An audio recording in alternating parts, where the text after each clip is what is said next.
Have you just about killed another Phalaenopsis again? Limp leaves, shriveled roots, perhaps just no flowers? Don't throw it away just yet.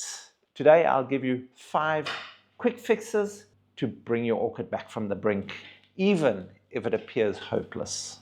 Firstly, root rot revival. Stop the waterlogging. The problem, the leaves are starting to wither and go yellow, and the roots are all brown and mushy. How do we overcome this? The first thing we've got to do is pull it out of that pot, take off all that media, and rinse those roots under lukewarm water, just to ensure that we clean away any of that mess or the debris or anything that's hanging onto those roots. Then we take some sanitized equipment and we get rid of all of that dead and dying material off the plant, cutting out all those brown mushy roots. And then we have to repot it into a well-drained, well-aerated media. And keep your plant in bright, indirect light. One of the big tips here is don't reuse any of that wet, soggy sphagnum moss that you pull out of the pot, because you're just going to suffocate your roots. In fact, that goes with any of that old media that may have been in the pot. Don't reuse it, because already it's proven that your orchid can't grow in it. Generally, dying orchids aren't thirsty. In fact, they are drowning, so stop the waterlogging. Then limp leaves and dehydration, the rootless rescue.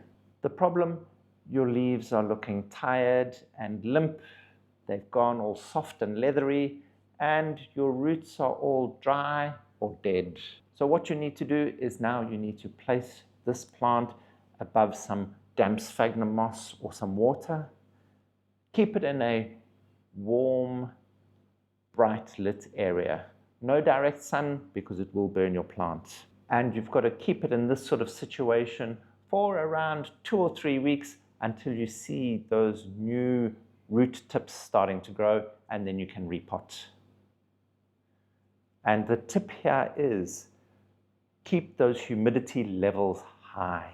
Either use a humidity dome or a clear plastic bag or something that's going to keep the moisture around your plant. Phalaenopsis grow roots before they grow leaves, so help build a strong foundation for your plant.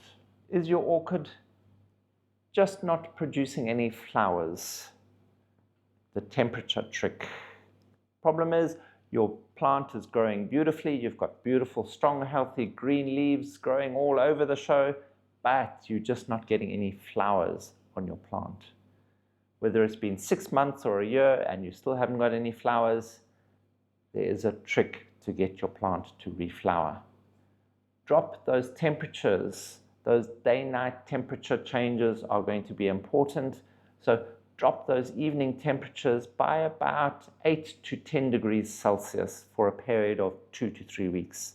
So if you've got daytime temperatures of around 25 degrees Celsius, drop those evening temperatures to between 15 and 17 degrees Celsius to give it that cold snap that it needs. But remember, only for about 2 or 3 weeks is going to be all that it needs for flower initiation. And then again, remember to keep it in a bright, indirect light area throughout this period. And if you're still having problems, you may find it necessary to feed with a low nitrogen fertilizer for a period, but high in phosphorus. So a high phosphorus and low nitrogen feed for that run-up period to get those blooms. And the tip here is mimic nature. In nature, these orchids go through a chill period, if you want to call it that, because their temperatures never like to go too low. They don't like to go much below 15 degrees. If you are giving them anything lower between 13 degrees and 12 degrees, ensure that it's not for very long at all, because these guys are cold sensitive. So if your orchid is all leaves and no spikes, your orchid's probably too comfortable.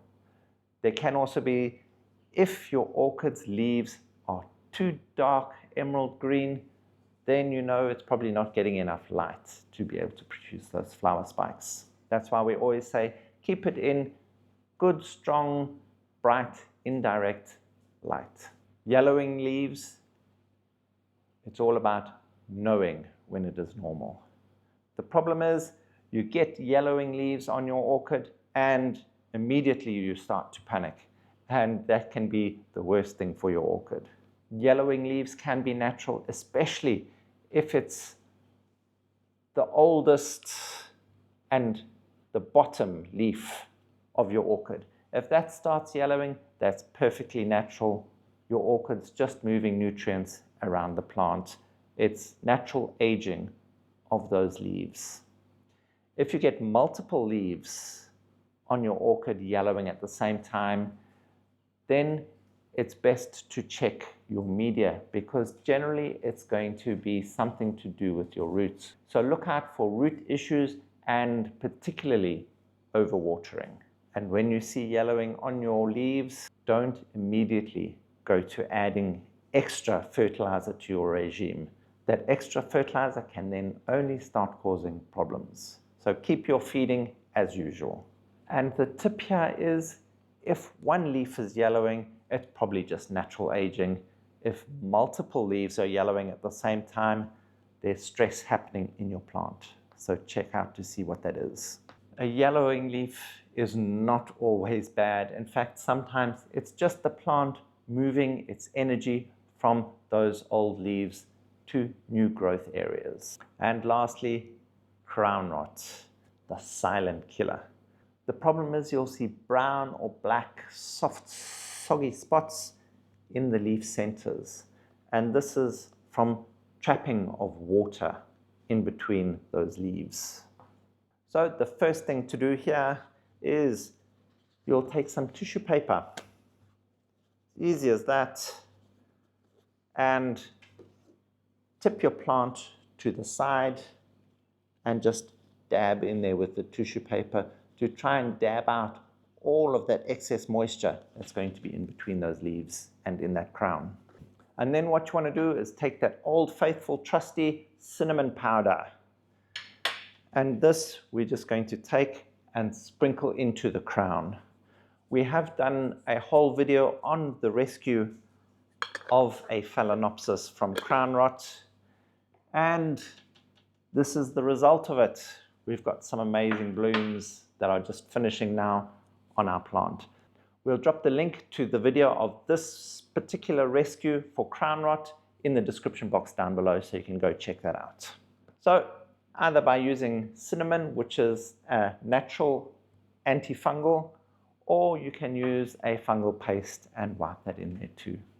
And then you have to put your plant in a warm, dry spot that is going to allow for evaporation of all of that moisture out of that crown. And while your plant is healing, the only moisture you're going to be giving it is by misting the roots. So you're just misting the roots to ensure that there's no dehydration of your plant. And a tip to avoid this is by watering in the morning. Allow your plant enough time for that evaporation to take place from in between the crown. Try and water in the pot only itself, and then that will also help avoid any of those crown rot issues. Crown rot is the one thing that you can't ignore. If you catch it early, it's easy to save. And a bonus tip, the recovery station. Always have an area that your temperatures are warm, between 24 and 26 degrees Celsius, and your humidity levels are high, around 60 or 70% all the time.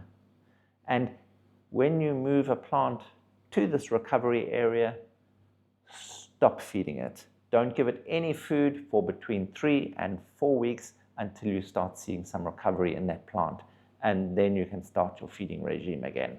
And if you're wondering how to use humidity domes properly or what fungicides to use on your orchids, check out that Buy Me a Coffee link down below. Ed has posted up a lot of articles there, and that's a wonderful go-to resource for all your orchid questions. And thank you for watching. If you found any of this information valuable, please hit that like button, hit that subscribe button, and that notification bell. bing bong, to be notified of all our upcoming content so you don't miss out on a thing. Help us grow as we help your orchids grow.